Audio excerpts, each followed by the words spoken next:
Okay, today I'm going to explain a problem I've had with some damp in an old Victorian house. Underneath the plinths in the kitchen, right at the base of the wall, there were signs of slight bits of damp, and basically the outside of the house here, the floor was too high, and is what we were getting. If you look down here, you were getting splashback off this concrete path up onto the wall. That's penetrating because we've got a solid brick wall with no cavity.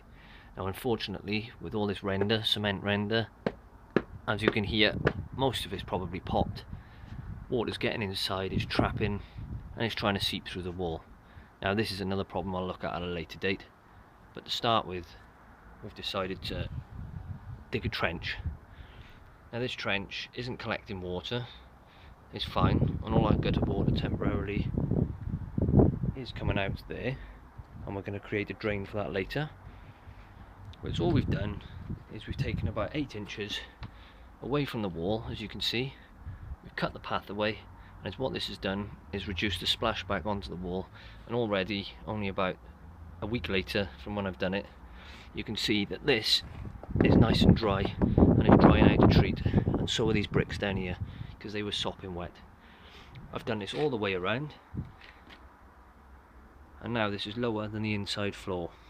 We've got a suspended floor inside, and as you can see here, this is an air vent. You need to ensure that this is always left clear, and then it's grinder or a disc cutter, whichever you've got to hand. And then I've actually used an electric pneumatic drill, which I'll show you later.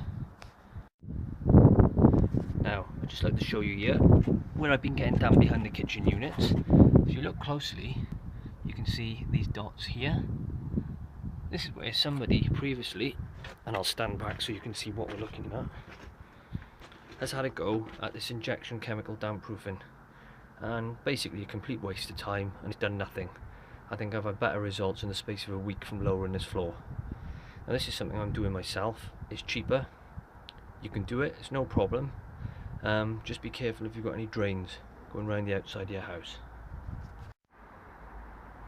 Another issue here, which you might see, is at some point in the past on this house, the floor has been raised, and there was a step just by there for disabled access into the house, which is great for a wheelchair or something like that if required.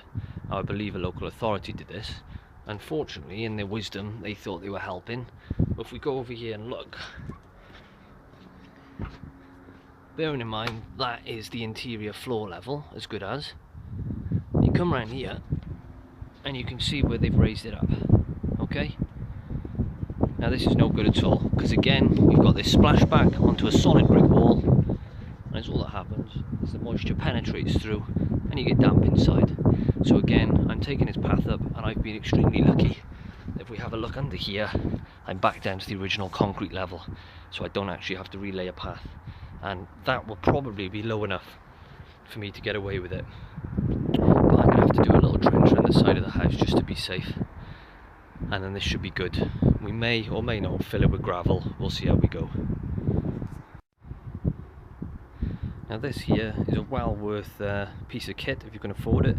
This one I believe was £150 from Screwfix. I went halvesies with a mate, and I tell you what, it makes life a hell of a lot easier, and I'll show you this in a minute when I'm breaking up the path. You try doing this with a sledgehammer and a pick, and I tell you what, you'll give up after 20 minutes.